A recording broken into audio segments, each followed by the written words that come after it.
Bueno, bienvenidos a esta clase número 12. En el día de hoy vamos a continuar con nuestro estudio del campo magnético que habíamos iniciado en la segunda clase. Como siempre, vamos a hacer un pequeño repaso de los resultados importantes que hemos visto la clase anterior. Bueno, recuerden que en la clase anterior habíamos introducido la ley de Lorentz. La ley de Lorentz es la ley de Coulomb, pero como para el magnetismo. Siempre uno cuando estudia algún capítulo, ya sea de la mecánica, bueno, en este caso de la electricidad, el magnetismo, siempre uno busca las leyes de fuerza que gobiernan esos fenómenos. En el caso del magnetismo, como hemos visto, es la ley de Lorentz. Recuerden que la ley de Lorentz tiene la expresión que ustedes pueden ver aquí. En el miembro de la izquierda está la fuerza, que como claramente lo he representado por un vector F, y esta fuerza es igual al producto de la carga de una partícula por el vector velocidad instantánea, producto vectorial, el campo magnético. Recuerden ustedes que la fuerza de Lorentz, o fuerza magnética también así se la llama, su módulo, como toda fuerza en el sistema MKS, está medido en Newton. La carga de la partícula, también en el mismo sistema, se mide en Coulomb, en tanto que el módulo del vector velocidad instantánea es medido en metros por segundo. Recuerden que este módulo del vector velocidad instantánea físicamente representa la rapidez de cambio de la posición en el tiempo. Y como habíamos dicho, el campo magnético B está representado por su intensidad de campo, que vamos a ver próximamente las unidades en que se mide. Y la cruz representa el producto vectorial entre vectores. Recuerden el consejo que yo les había dado. Repasen producto vectorial porque en magnetismo saber hacer un producto vectorial entre dos vectores es la mitad del curso. Bueno, vamos a aplicar, como siempre, esta ley de Lorentz a un caso particular. Y el caso particular que nosotros tenemos es el caso de una carga puntual positiva que se mueve con velocidad constante. Nosotros vamos a asumir, recuerden ustedes que si la velocidad es constante, el movimiento es rectilíneo y uniforme, es decir, su trayectoria es una recta, y en este caso la partícula cargada positivamente viene desde las X negativas en dirección, con sentido, perdón, a el origen, y en el instante en que llega a la partícula cargada, está en el origen, yo tomo mi celular y le saco una foto. Esa foto es la que se ve aquí en la figura de la izquierda. Aquí están los semiejes X, los semiejes positivos de los ejes X, Y y Z de nuestro sistema inercial. Y en ese instante, la partícula cargada tiene una velocidad v que está representada por este vector, cuya única componente es a lo largo del eje Y positivo, y en ese instante siente un campo magnético B, que tiene una componente negativa Z. Bueno, la fuerza en ese instante va a estar representada, es la que resulta del producto vectorial entre los anteriores vectores. Aplicando entonces las reglas del producto vectorial, es decir, recordando esta tabla de multiplicación, y que el producto vectorial es anticonmutativo, uno obtiene finalmente que hay que hacer el producto vectorial de I con K.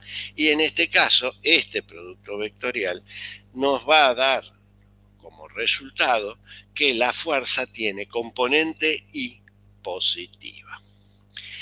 Bueno, noten ustedes que en este caso particular, la fuerza es perpendicular tanto al vector velocidad instantánea como al vector campo magnético. Esto que aparece en esta situación particular se cumple para todas, se cumple siempre. Es decir, surge de la propia definición, permítanme volver a la página anterior, a la pantalla anterior, de que la fuerza siempre es perpendicular al plano que contiene los vectores producto, en este caso velocidad instantánea y intensidad de campo magnético. Así resulta de que la fuerza siempre es perpendicular a B, al vector velocidad instantánea, y a la intensidad de campo magnético. En particular, como la fuerza es perpendicular al vector velocidad, esta fuerza no va a cambiar su módulo, pero sí va a cambiar su sentido, es decir, va a cambiar su dirección. Así vemos que el movimiento en el instante, como se ve aquí en la figura de la izquierda, noten ustedes una cosa, acá en la figura de la izquierda he representado lo mismo que en el anterior dibujo, lo único que en la anterior pantalla el sistema inercial se veía en perspectiva y acá está el eje X, el eje Y en el plano de la pantalla y el eje Z positivo que apunta hacia ustedes. Recuerden que, como vimos en la anterior pantalla, la intensidad de campo magnético tiene una componente negativa, es decir, tendríamos que dibujar un vector, una flecha, que estaría en el aire. Para hacer eso, dado que es imposible, para representar un vector que tiene solamente componente en Z, nosotros echamos mano a la siguiente notación. Si dibujamos un círculo con una cruz, decimos que este es un vector que tiene componente Z negativa. En tanto que si yo dibujo un círculo con un punto en el medio, estoy representando un vector que tiene componente Z positivo. Así resulta que en este sistema inercial, X, Y y Z positivo apuntando para ustedes, bueno, dibujar el vector velocidad que tiene componente en X no es diferente a lo que veníamos haciendo, puesto que tengo que dibujar una flecha a lo largo del eje X. En cambio, echando mano a nuestra notación, vemos que la intensidad de campo magnético que tiene componente Z negativo lo dibujamos lo representamos mediante esta notación.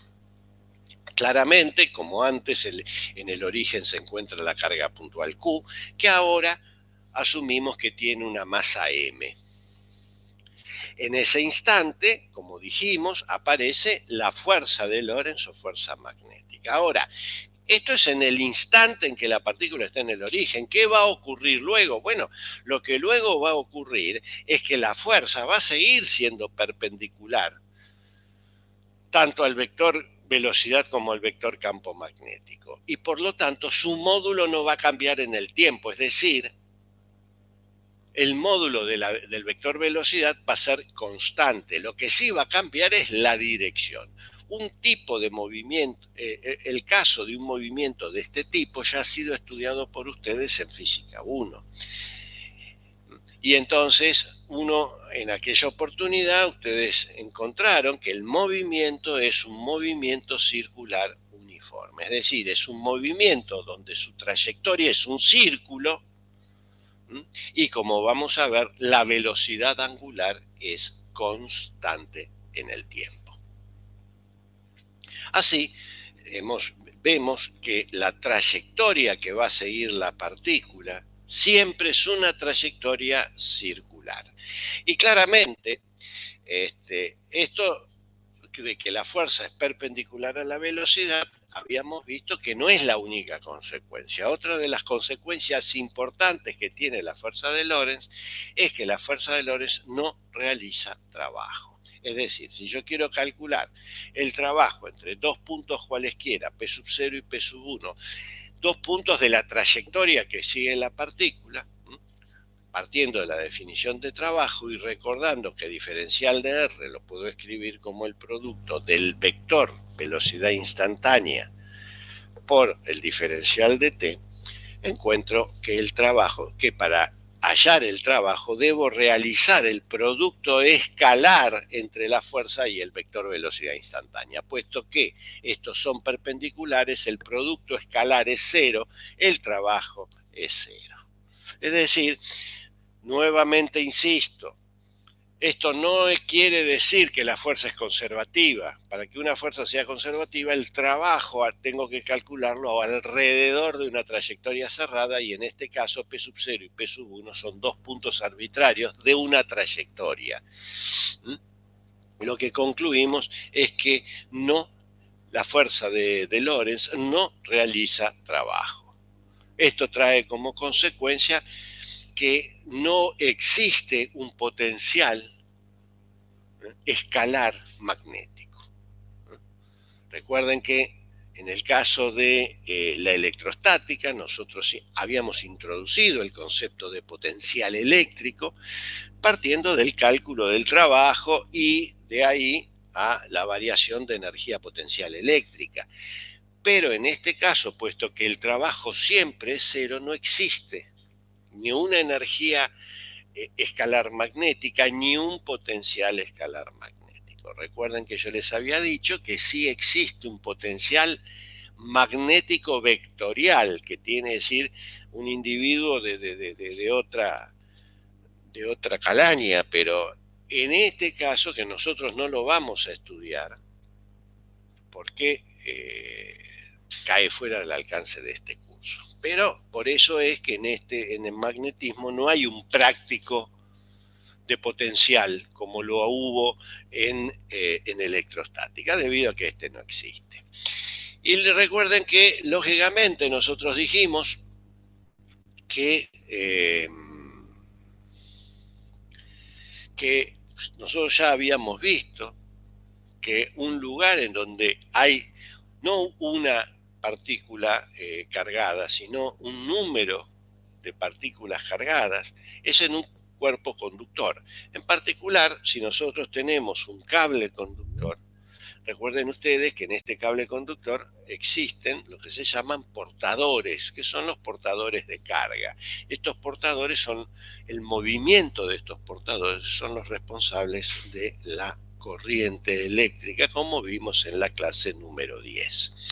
Así que si yo tengo que estudiar un trozo de material conductor, el cual está ubicado en una zona donde hay un campo magnético B, como se indica aquí en la figura, encuentro que lo que le ocurre a un portador es que aparece sobre ese portador una fuerza. Una fuerza que es de Lorentz, es decir, una fuerza magnética. Fuerza que yo puedo calcular y que la voy a designar como F sub L, debido a que estoy estudiando uno de los N portadores que tiene este trozo de conductor. Esta fuerza claramente surge de la ley de Lorentz, tiene la expresión de Q. Recuerden que Q es la carga de cada portador. Y como dijimos que todos los portadores tienen la misma carga, y bueno, por eso es que Q no tiene un subíndice L.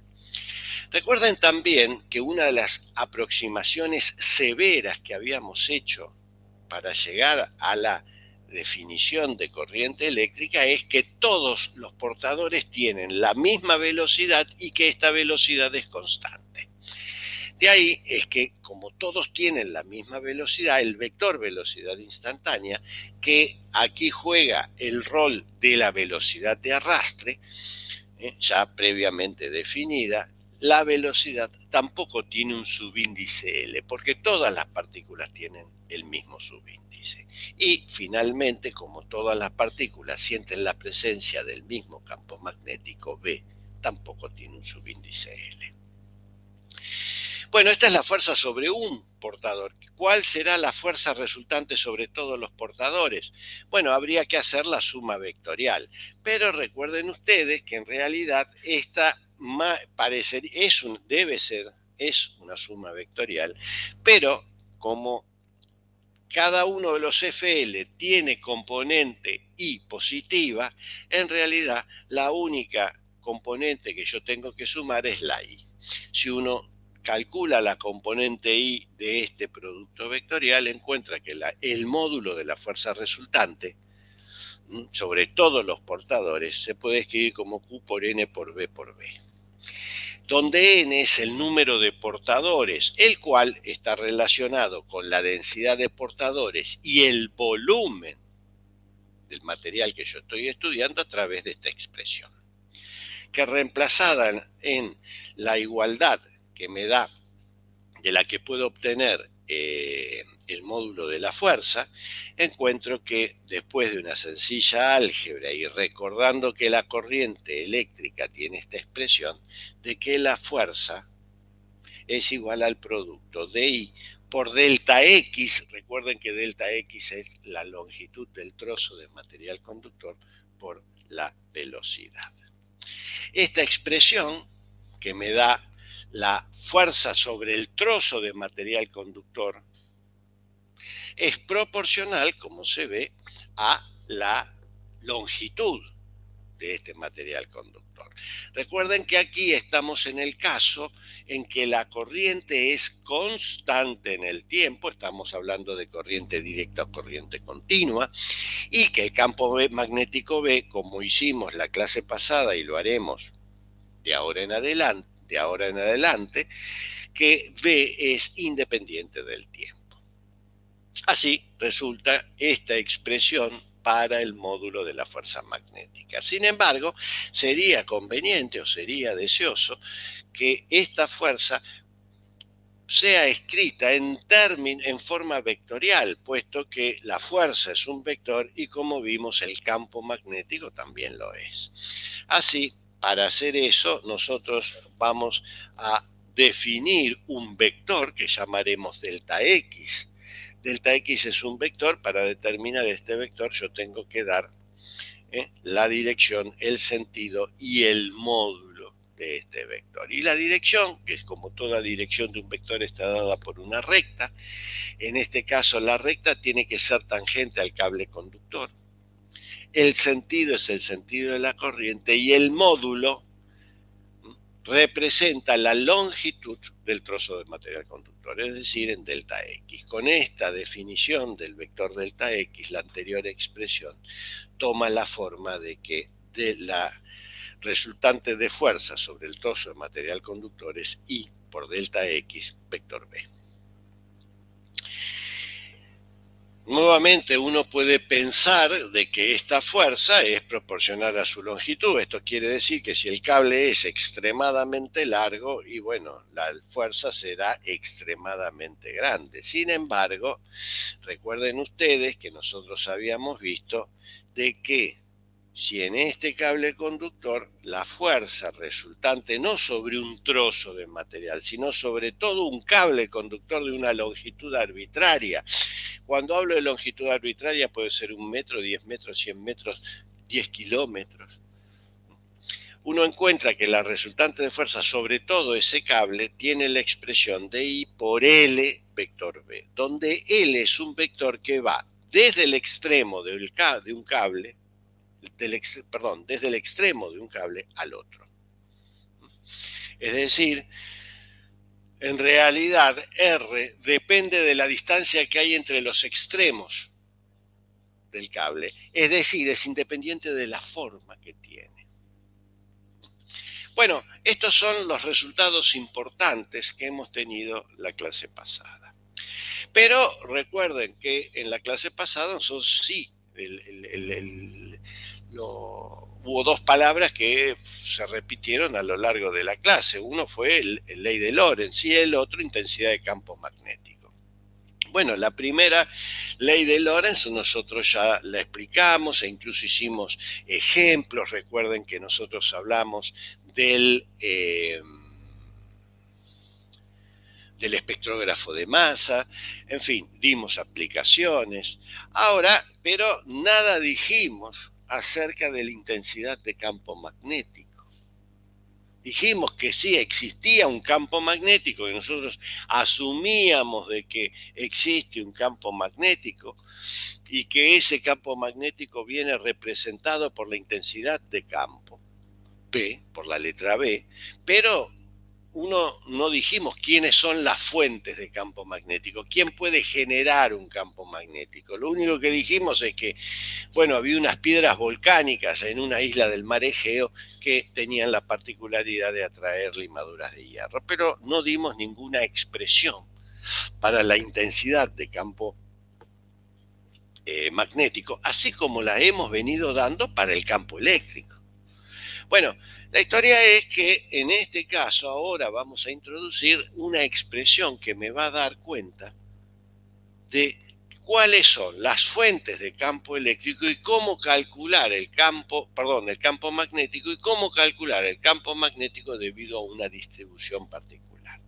Y esta ley es conocida como la ley de Biot y Savart. Vamos a ver lo siguiente para explicar la ley de Biot y Savart.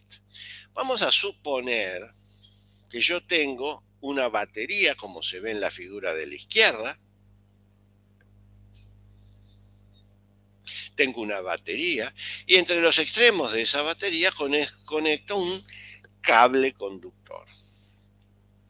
Ya hemos visto que lo que va a producir en esta batería es la circulación de una corriente eléctrica, puesto que la batería tiene una diferencia de potencial constante en el tiempo entre sus extremos, la corriente va a ser constante en el tiempo. Es decir, estamos hablando de una corriente directa, corriente continua. Bueno, y vamos a disponer este cable conductor de la siguiente manera. Vamos a suponer de que hay un trozo de un tramo de ese cable que es recto. Esto no es importante, pero para los efectos de introducir esta ley lo va a hacer. Bueno, y vamos a estudiar nuevamente lo que le pasa a un trozo de ese material, de ese cable conductor. El trozo que vamos a estudiar es el que está dentro de este círculo punteado. En la figura de la derecha tenemos ese trozo. Guarda, hay que entender esto en el siguiente sentido. No es que yo vengo con una tijera y corto lo que está dentro del círculo punteado y lo llevo a otro lado. No. Sino que yo voy a estudiar lo que pasa en ese círculo punteado y dentro de ese círculo punteado voy a poner un sistema inercial X, Y y Z positivo apuntando para ustedes, de manera tal que yo en el origen tengo el trozo de material que quiero estudiar. Yo no voy a dibujar todo el trozo de material, solamente voy a dibujar la parte que me interesa, pero no hay que olvidarse que para que exista esta corriente I que pasa por el trozo de material conductor, todo tiene que estar conectado. Porque recuerden que si yo lo corto, estoy produciendo una discontinuidad y entonces las cargas no pueden moverse. Bueno, y entonces yo ahora me pregunto, este trozo de material conductor que transporta una corriente I, ¿qué campo magnético generará en un punto P del espacio, determinado ese punto por el vector posición R? Es decir, claramente, si por el cable no circula corriente, en P yo en principio no tendría que haber nada, porque lo único que tengo es un cable conductor. Está bien, en un cable conductor hay igual cantidad de cargas positivas y negativas, pero ese cable conductor no está cargado, por lo tanto, al no estar cargado, porque como es un conductor, tiene igual cantidad de cargas positivas y negativas, por lo tanto no me va a generar en P un campo eléctrico. Como tampoco está conectado por la corriente, a la batería, no, en principio no me tendría que generar absolutamente nada. Ahora, ¿qué pasa cuando yo este cable lo conecto a la batería? Bueno, yo quiero estudiar una medida de la perturbación que aparece en el punto P debido a la presencia de este cable cargado. Es decir, quiero ver qué es lo que produce en el punto P la existencia de este cable que transporta una corriente I. Bueno, la respuesta a esa pregunta la da la ley de Biot y Sabat. Y el Biot y Sabat encontraron de que una medida de la perturbación que aparece en el punto P como consecuencia de la existencia de un cable que transporta una corriente es la de generar una intensidad de campo magnético que llamaremos delta BDP.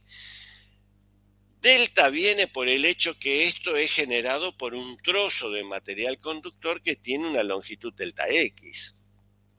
P es para hacer referencia de que es una medida de la perturbación que aparece en el punto P. Y entonces, que claramente es un vector, el miembro de la izquierda, y esto va a ser igual a mu sub 0 sobre 4pi, ahora vamos a ver qué es mu sub 0, por el producto de la corriente por este cociente, que es el producto vectorial entre los vectores delta X, el vector R dividido R cubo.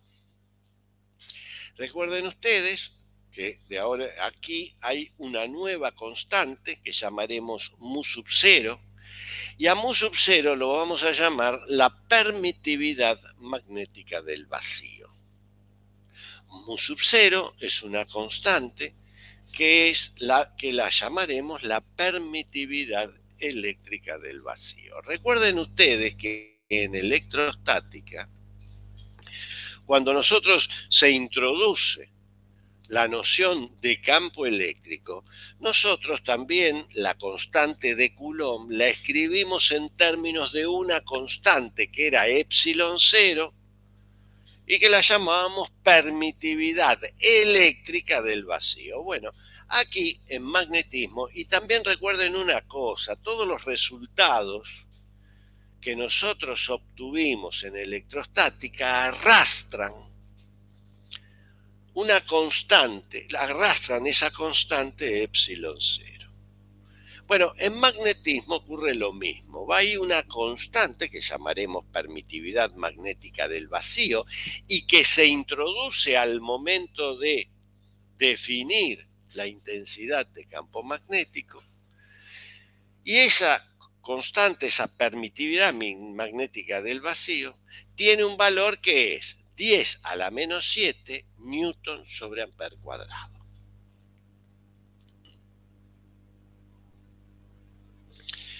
Delta X, recuerden ustedes, es un vector que se definió, lo acabamos de definir, es un vector, permítanme volver a esta pantalla, es un vector que tiene la dirección está dada por una recta que es tangente al trozo de material conductor. En este caso, esa recta es el eje X. El sentido es el sentido de la corriente, que como se ve en la figura, apunta hacia las X positivas. Y el módulo del vector delta X es igual a delta X, la longitud del trozo de material conductor. Así, resulta que si yo quiero dibujar este vector intensidad de campo magnético en el punto P, es claro que ese vector va a tener su punto de aplicación en el punto P. ¿Cómo puedo dibujarlo? Bueno, vamos a ver. Noten ustedes, permítanme volver acá, que mu sub 0 sobre 4pi es una constante positiva. Y habíamos dicho que también es una magnitud estrictamente positiva, es decir, que los escalares que anteceden a este cociente son positivos. Por otra parte, el denominador R cubo es el módulo al cubo de un vector. El módulo de un vector es siempre positivo, al cubo va a seguir siendo positivo. Por lo tanto, todos los escalares que hay en esta expresión son positivos. Es decir, que la dirección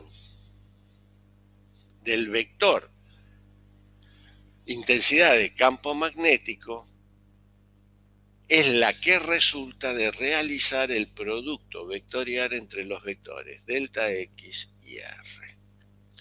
¿Qué dijimos nosotros? Que la dirección de un vector que resulta del producto vectorial de dos vectores está dada por una recta que es siempre perpendicular al plano que contiene los dos vectores producto.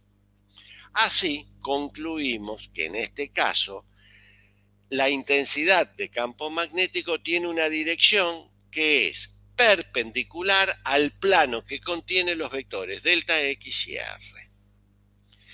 Como nosotros hemos visto aquí, delta X es un vector que tiene componentes solamente a lo largo del eje X. Y R, como se observa aquí en la figura, tiene tanto componentes X como Y. Es decir, es un vector que está contenido en el plano XY. Entonces, los dos vectores producto, vector delta X y R, son dos vectores que están contenidos en el plano XY. Por lo tanto, la dirección del vector intensidad de campo está dada por una recta que es perpendicular al plano XY. La única recta que es perpendicular al plano XY es el eje Z. Por lo tanto, la dirección que va a tener el vector intensidad de campo es la del eje Z. Ahora lo que tenemos que ver es si ese vector apunta hacia las Z positivas o apunta hacia las Z negativas. Bueno, llega el momento de ver cuál es el sentido. Y para hacer el sentido de un vector, recuerden ustedes, hay que usar la tabla de multiplicación. En este caso, para no hacer engorroso todo eso, vamos a echar mano de la regla de la mano derecha. Recuerden que esta regla de la mano derecha tiene su fundamento, es una regla mnemotécnica, no es que tiene un fundamento matemático físico, sino que es algo que funciona bien si se sabe hacer, pero su fundamento, por así decirlo, es el hecho de que si ustedes ponen su mano derecha en su rostro frente a ustedes con el pulgar apuntando hacia ustedes y cierran la mano derecha, van a ver que ésta cierra en el sentido contrario al movimiento de las manecillas del reloj. Todas las manos derechas, la mía, la de ustedes, la de cualquiera, cierra de la misma manera. Yo acá no tengo que mirarlos a ustedes, sino que esto lo pueden hacer ustedes. Bueno, ¿qué dice la regla de la mano derecha? Si yo tengo mi mano abierta y la coloco a lo largo del eje X, en este caso, que es el primer vector, recuerden que el primer vector es delta X, o sea que si yo a mi mano con las yemas de mis dedos apuntando en este caso hacia las Z positivas, ¿por qué a las X positivas, perdón, que es la componente del primer vector? Y yo cierro mi mano hacia el segundo vector, que es R. Noten ustedes que al cerrar mi mano, el pulgar me queda apuntando hacia afuera. Es decir, me queda apuntando hacia ustedes.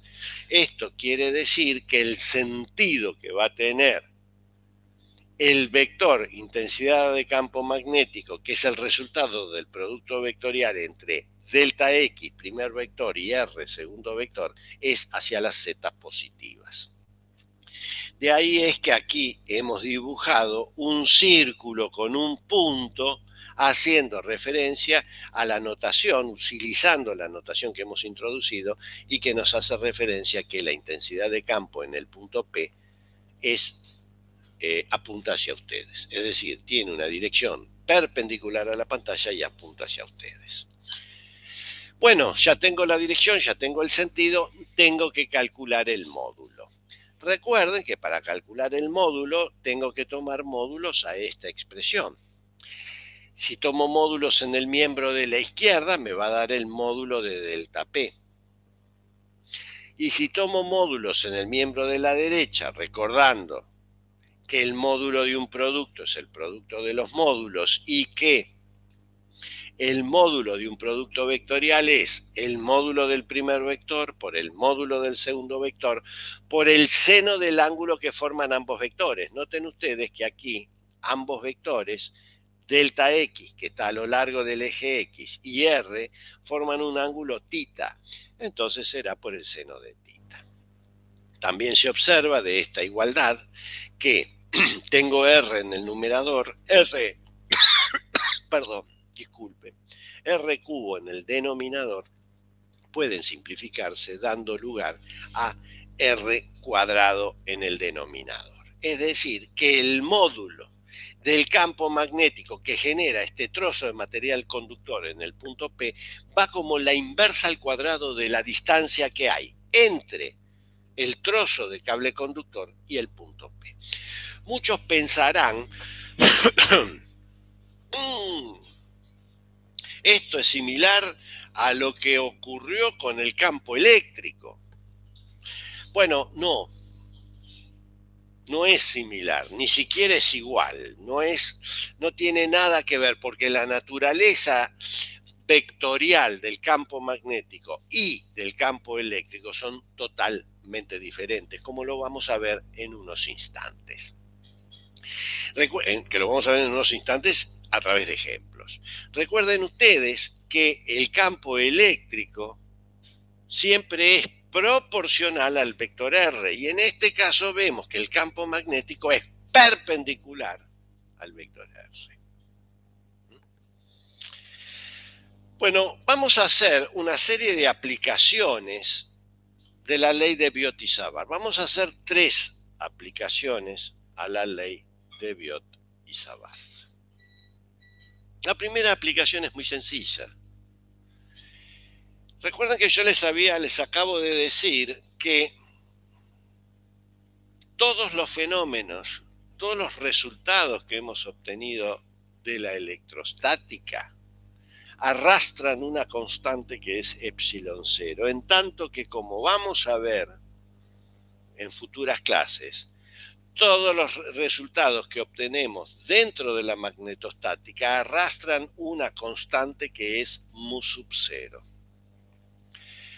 Vamos a hacer ahora el producto de epsilon cero por mu sub cero, es decir, vamos a hacer el producto de estas dos constantes. Para hacerlo, permítanme multiplicar y dividir por 4pi, como se ve aquí. Claramente la igualdad no va a cambiar. Recuerden además que 1 sobre 4pi epsilon cero es la constante de Coulomb, que es 9 por 10 a la 9 newton metro cuadrado sobre Coulomb cuadrado.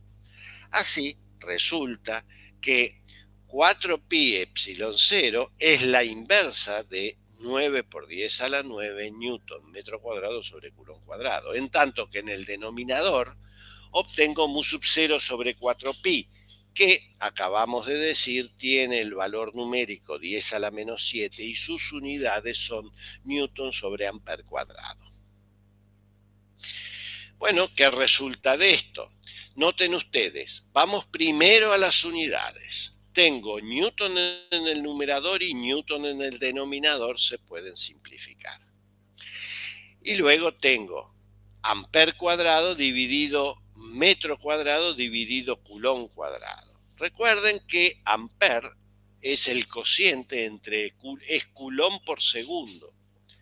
Como tengo amper cuadrado, voy a tener un Coulomb cuadrado que se simplificará con el Coulomb cuadrado que está abajo, y las únicas unidades que van a sobrevivir son el segundo cuadrado dividido metro cuadrado del denominador. Bueno, estas son las unidades. Vamos a las potencias de 10. Tengo en el numerador 10 a la menos 7, tengo en el denominador 10 a la 9. Este 10 a la 9 en el denominador sube como 10 a la menos 9, que con el 10 a la menos 7 me hace 10 a la menos 16. Y finalmente tengo que el valor numérico es 1/9. Bueno, esto es el resultado de llevar a cabo el producto entre mu sub 0 y, epsilon 0.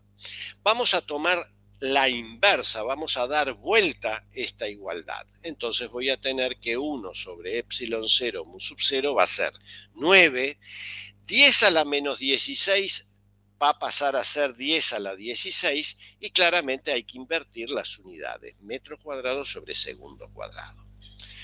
Si yo extraigo raíz cuadrada a ambos miembros, encuentro que la raíz cuadrada de la inversa del producto epsilon 0 mu sub 0 es igual a la raíz de 9 es 3, la raíz de 10, la raíz cuadrada de 10 a la 16 es 10 a la 8, y la raíz cuadrada de metro cuadrado sobre segundo cuadrado es metro por segundo. Noten ustedes que esta cuenta me ha dado como resultado un número, un valor numérico que es 3 por 10 a la 8 y la unidad de medida es metro por segundo. Recuerden que metro por segundo es una unidad de velocidad. Por lo tanto, lo que nos ha dado aquí es una velocidad. Una velocidad extremadamente grande porque es 3 seguido de 8 ceros. Esta velocidad 3 por 10 a la 8 metros por segundo no es cualquier velocidad, es la velocidad de la luz en el vacío, que comúnmente se la abrevia con la letra C minúscula. Dicen que el primero que hizo esta cuenta fue James Clerk Maxwell. Es el de las ecuaciones de Maxwell que vimos el primer día de clase. Bueno. Y él, que era una persona experimentada, dijo, esto no puede ser casualidad. No puede ser casualidad de que el producto de una constante que viene de la electrostática y de otra constante que viene de la magnetostática me den la velocidad de la luz en el vacío. Dice, debe haber la luz, debe ser una combinación de efectos eléctricos y de efectos magnéticos. Esto es lo que me está diciendo eso. Bueno, y a partir de ahí, él se puso como desafío hallar esa relación que hay entre los efectos eléctricos y los efectos magnéticos. Relación que nosotros vamos a ver en futuras clases. Bueno, esta es la primera aplicación. La primera aplicación de la ley de Biot-Savart, porque recuerden que Biot-Savart, además de establecer la medida de la perturbación que aparece en un punto como consecuencia de la existencia de un cable cargado, de un cable que transporta corriente, Biot-Savart también introduce en esta constante mu sub 0. Por eso es que esta también es una aplicación de qué representa esta constante mu sub 0. Vamos a la segunda aplicación. Y la segunda aplicación es la siguiente. Nosotros vimos lo que le pasa a un cable que transporta una corriente. Este ejemplo nos va a poner de manifiesto el carácter vectorial tanto del campo eléctrico como del campo magnético. La historia de esto es la siguiente. Imaginemos que yo tengo una partícula cargada, una carga puntual, Q positiva, que se mueve con velocidad constante P y ahora tengo que establecer, porque como hay una velocidad con la cual yo puedo comparar todas las velocidades, porque hasta ahora nosotros no podíamos comparar las velocidades. Nosotros decíamos, sí, uno podía decir, sí, un auto que va a 200 kilómetros por hora es una velocidad alta. Bueno, ahora para nosotros una velocidad alta va a ser la velocidad de la luz. Así es que de ahora en adelante, cada vez que hablemos de velocidades, tenemos que decir cómo va a ser, cómo es nuestra velocidad comparada con la velocidad de la luz.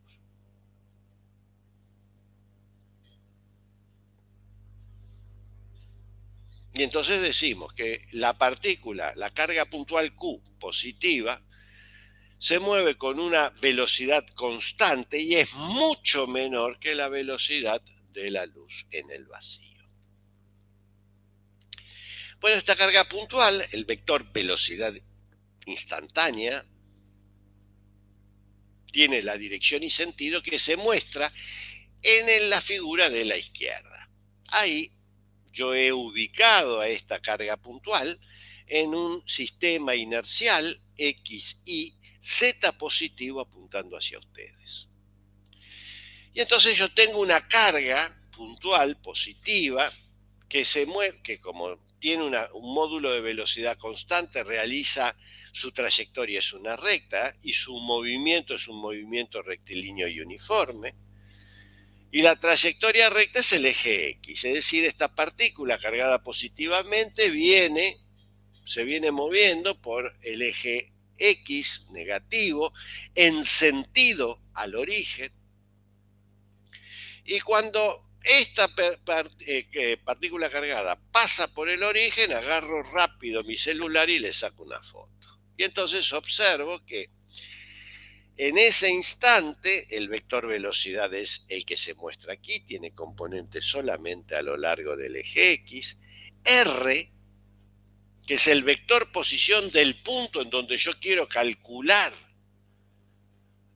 la intensidad del campo magnético, tiene esta expresión y tiene esta, dirección y sentido, y forma un ángulo θ con el eje X positivo. Bueno, yo ya sé que si yo quiero calcular el campo magnético que genera esta partícula cargada, tendría que echar mano a la ley de Biot-Savart. Permítanme volver a esta situación que tengo acá. Esta ley de Biot-Savart. Bueno, el módulo de esta expresión,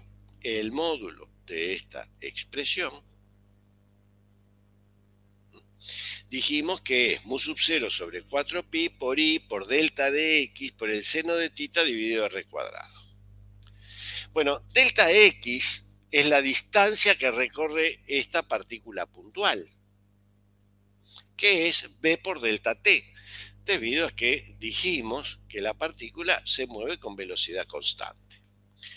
Recuerden ustedes que además I, que es la corriente, es la cantidad de carga que por unidad de tiempo pasa a través de la sección transversal del conductor. Aquí yo tengo una sola carga, que es Q, dividido el tiempo delta T. Si estas dos expresiones son reemplazadas en la expresión del módulo, obtengo que mu sub 0 sobre 4pi por Q sobre delta T por B por delta T. Noten ustedes que delta t en el numerador y delta t en el denominador se simplifican y me queda que es mu sub 0 sobre 4pi por q por b por el seno de θ dividido r cuadrado. Esta expresión que tenemos, que representa el módulo del campo magnético en el punto P, campo magnético que genera esta partícula cargada, puede ser escrita en forma vectorial como mu sub 0 sobre 4pi-q por el producto vectorial entre el vector velocidad instantánea, el vector r dividido r. Esta es la expresión del campo magnético que es generado por una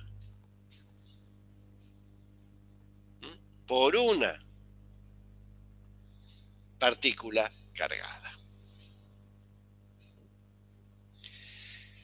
Bueno, pero vamos a ver un poco más, a trabajar esta expresión para entenderla. Primero y principal, yo acá hallé el módulo. ¿Cómo va a ser la dirección y sentido? Y bueno, fíjense en ustedes.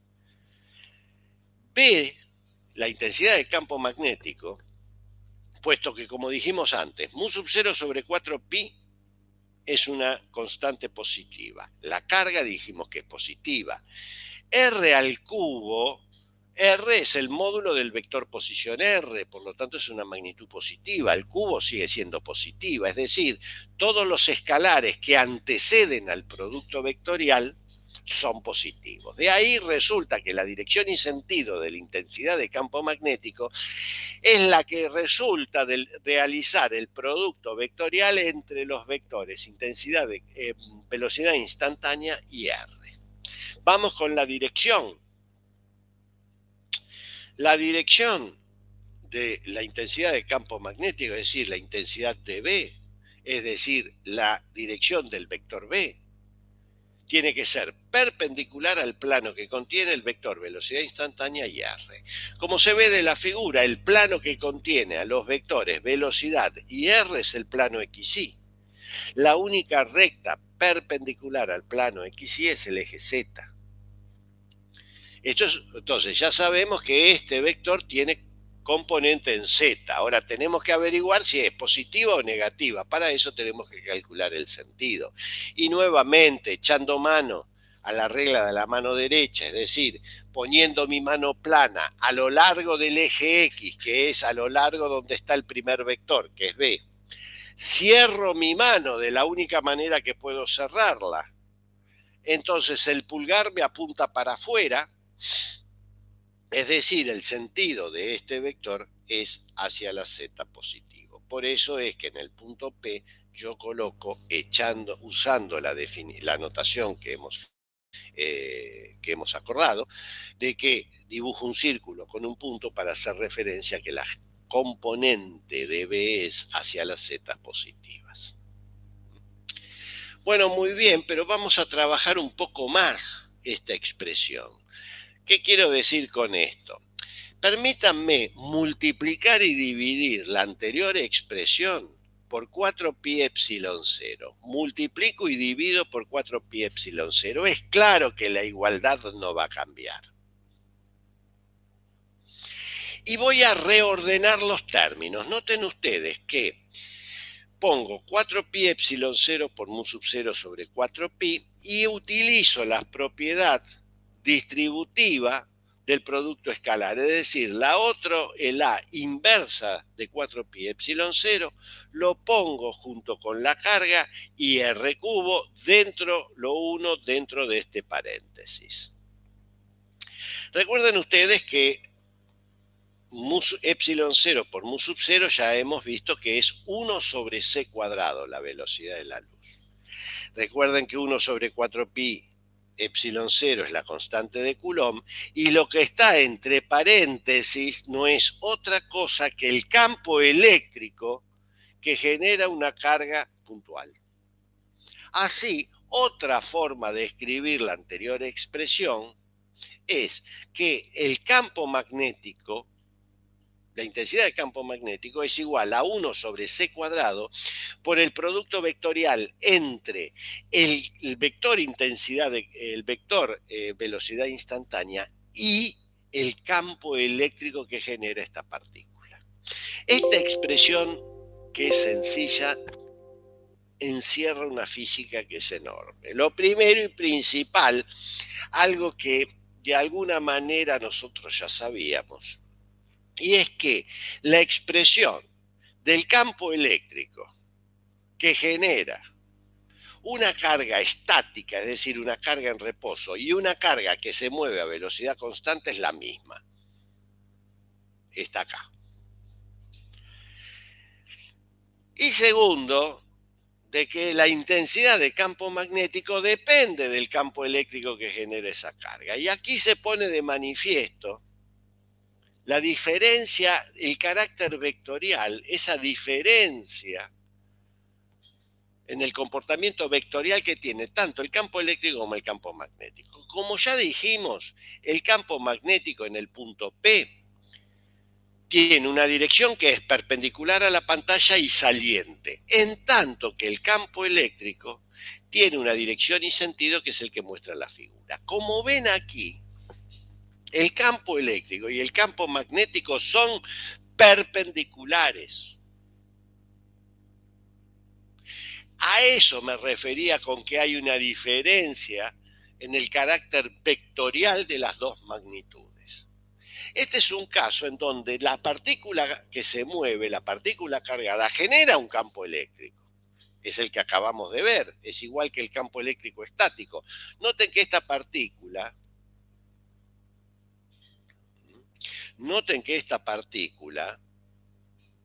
genera un campo eléctrico igual al campo eléctrico que generaría si estuviese en reposo. Pero también genera un campo magnético. Y recuerden otra cosa que es importante. Como ya vimos, el módulo de este campo magnético va como la inversa al cuadrado de la distancia. Y recuerden ustedes que el campo eléctrico, una carga puntual, va también como la inversa al cuadrado de la distancia.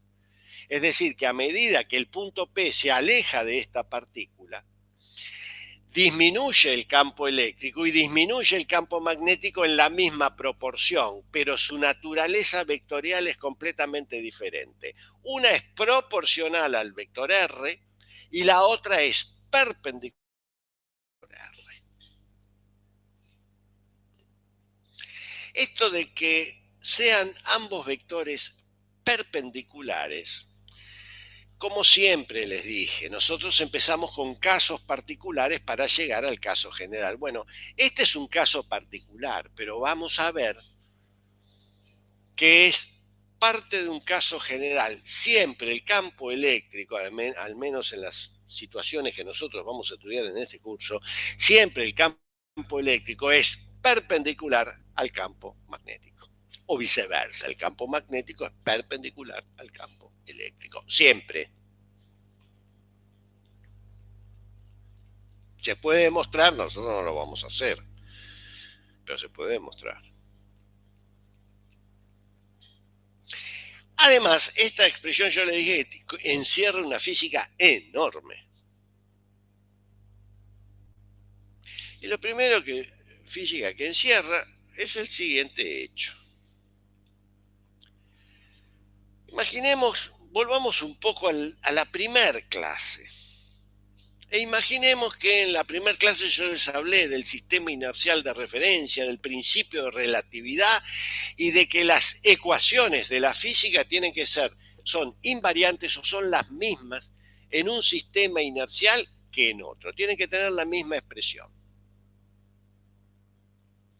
Imaginemos que acá tengo un sistema inercial XY que lo llamaré sistema S.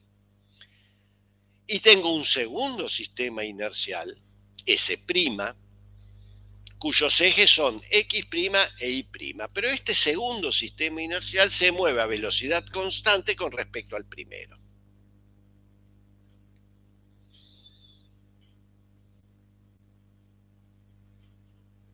En este segundo sistema inercial, X' y', es decir, en el sistema S', en el origen está una carga puntual Q. Y yo lo que quiero averiguar es qué mide el observador que está en S' y qué mide el observador que está en el sistema S. Bueno, vamos a analizar.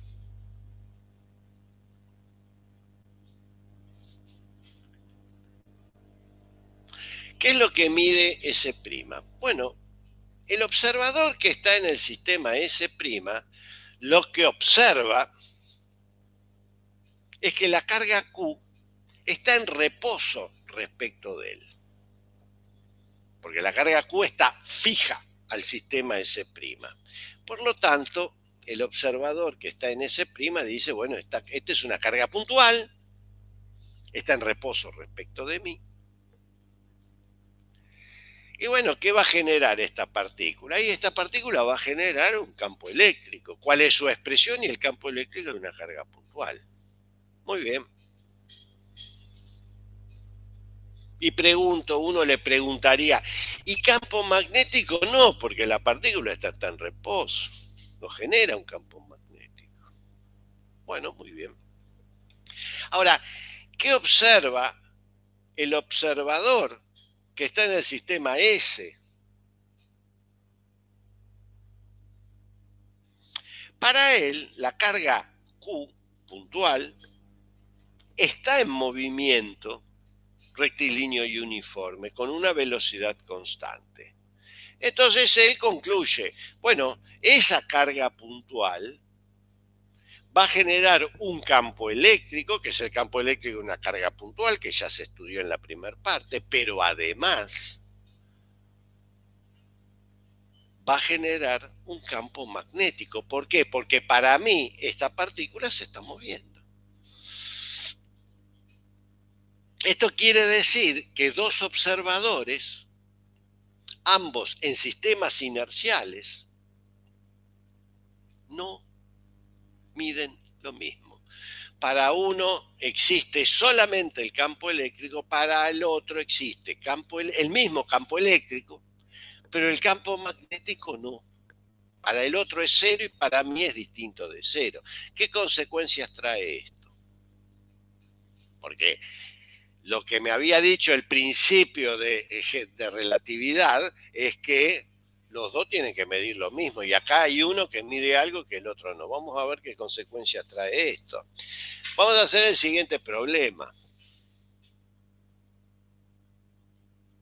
En la parte A yo tengo dos cargas puntuales marcadas con 1 y 2. Dos cargas puntuales vamos a suponer positivas, por sencillez.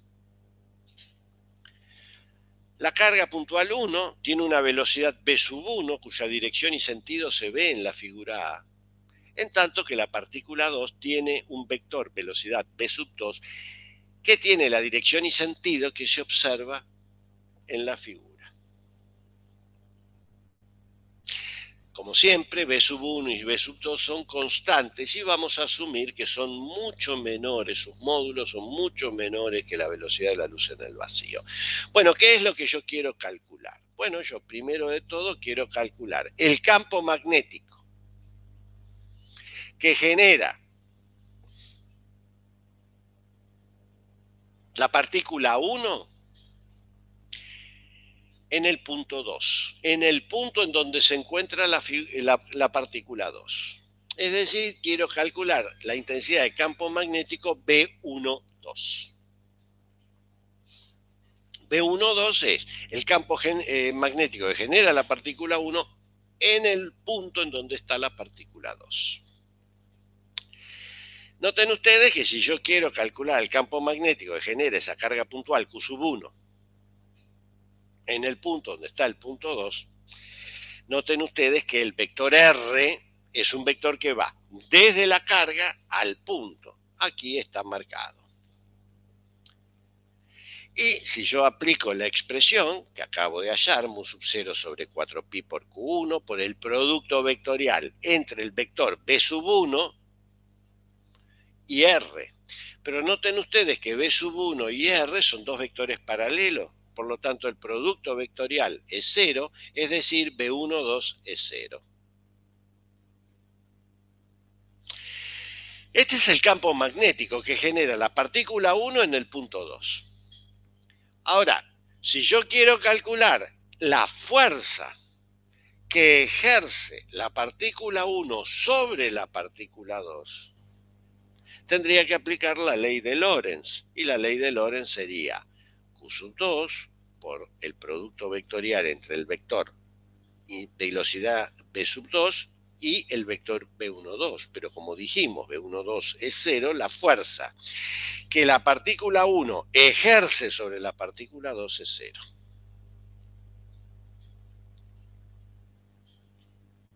Bueno, muy bien. ¿Qué pasa ahora en la situación inversa? ¿Qué pasa si yo ahora me pregunto, ¿cuál es el campo magnético que genera la partícula 2 en el punto en donde está la partícula 1? Es decir, quiero calcular la intensidad de campo B21.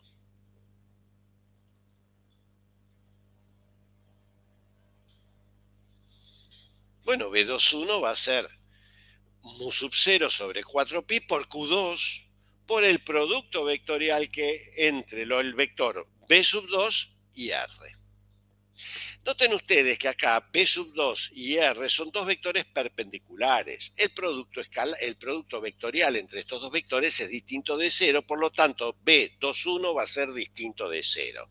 Y tiene la dirección y sentido que se ve aquí en la figura C. Es decir, va hacia adentro. Es un vector que tiene la dirección de la perpendicular a la pantalla y es entrante. Bueno, ahora yo quiero calcular la fuerza F21, es decir, la fuerza que ejerce 2 sobre 1.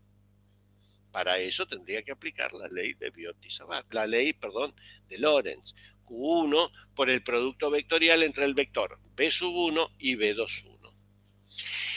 Nuevamente, este producto vectorial me da un vector que tiene la dirección y sentido que se ve en la figura D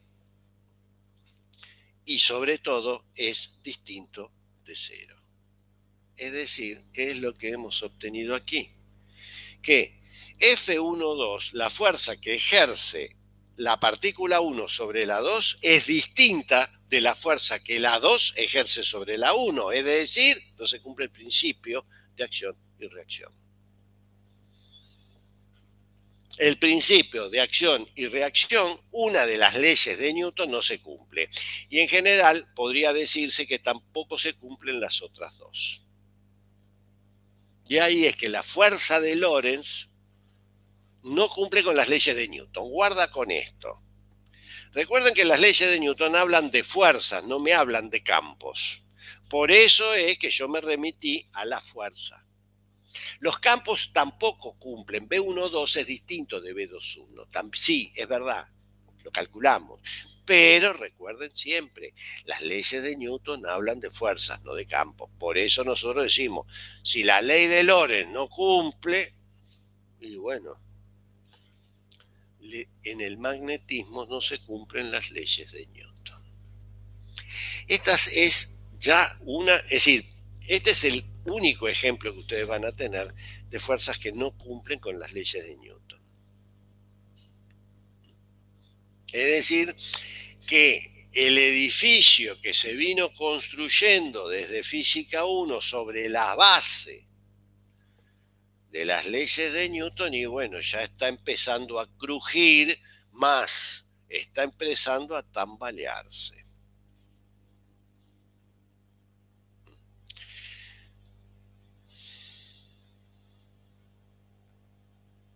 Bueno, vamos a finalizar la clase en teórica en este punto. Restaría una tercera aplicación que nosotros vamos a ver la clase que viene. Ahora son, según mi reloj, son las 10:10. Vamos a hacer un pequeño descanso de, son 10:10, vamos a ponerle 10:25. Yo me vuelvo a encontrar con ustedes y vamos a comenzar con la práctica 6, que es la práctica de magnetismo. Así que me despido de ustedes hasta dentro de 15 minutos, perdón, así descanso un poco la garganta y reanudamos 10:25. 10:25 me vuelvo a conectar y comenzamos con el práctico número